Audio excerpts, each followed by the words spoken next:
நீங்க கன்னிராசியா இருந்தா நான் சொல்லக்கூடிய குணாதிசயங்கள் உங்களுக்கு இருந்தே ஆகணுங்க. எப்பயுமே வந்து புதன் தாங்க இங்க உச்சம். சுக்கிரன் நீச்சம்ங்க. எப்படி இருப்பீங்க பாருங்களேன். எப்பவுமே வந்து கன்னிராசிக்கு ஒரு பேர் உண்டு. நெறைய கன்னி பெண்களுடைய மனசுல கொள்ளை கொள்ளக்கூடிய ஆட்கள் அவங்க தான் அப்படின்ற மாரி. ஸோ ஆணா இருக்கட்டும், பெண்ணாக இருக்கட்டும். அந்த எதிர்ப்பாலின ஈர்ப்பு அப்படிங்கிறது பொதுவாவே உண்டுங்க. உங்களுடைய கேரக்டர் எடுத்துட்டோம் அப்படின்னா, நெறைய புத்திசாலித்தனம், நெறைய வந்து ரிசர்ச் எல்லாத்தையும் டிடெக்டிவ்ன்னு சொல்லுவாங்கல்ல. அந்த மாதிரியான டிடெக்டிவ் கேரக்டருங்க. ஒண்ணு பெண் சார்ந்த பிரச்சனை, இல்லன்னா பணம் சார்ந்த பிரச்சனை. இது 2மே இல்லாத கன்னிராசி கிடையவே கிடையாதுன்னு எடுத்துக்கலாம். உங்கள பொறுத்தவரைக்கும் எப்படின்னா, அன்பு வச்சுட்டீங்க அப்படின்னா, ஆழ்கடல் அன்பு வைக்கக்கூடிய ஆளா நீங்க இருப்பீங்கங்க. சும்மா சாதாரணமா வேண்டாம் அப்படின்ற மாரியான நிலைகள் பிடிக்காது.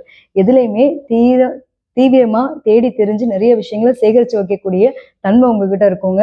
அது மட்டும் இல்லாம, அன்பு அப்படின்ற ஒரு விஷயத்துல அப்படியே டோட்டலா வாஷ் அவுட் ஆகுறது நீங்க மட்டும் தான். ஏன்னா, அந்த அன்புக்காக ஏங்கக்கூடிய ஆளாவும் நீங்க இருப்பீங்க. பர்ட்டிகுலரா பார்த்தீங்க அப்படின்னா, அந்த லவ் சார்ந்த விஷயம், படிப்பு சார்ந்த விஷயம், இதெல்லாம் வந்து ஒரு அலாதி பிரியமும் இருக்கும். அதன் மீதான தேடலும் உங்களுக்குள்ள இருந்துகிட்டே இருக்குங்க.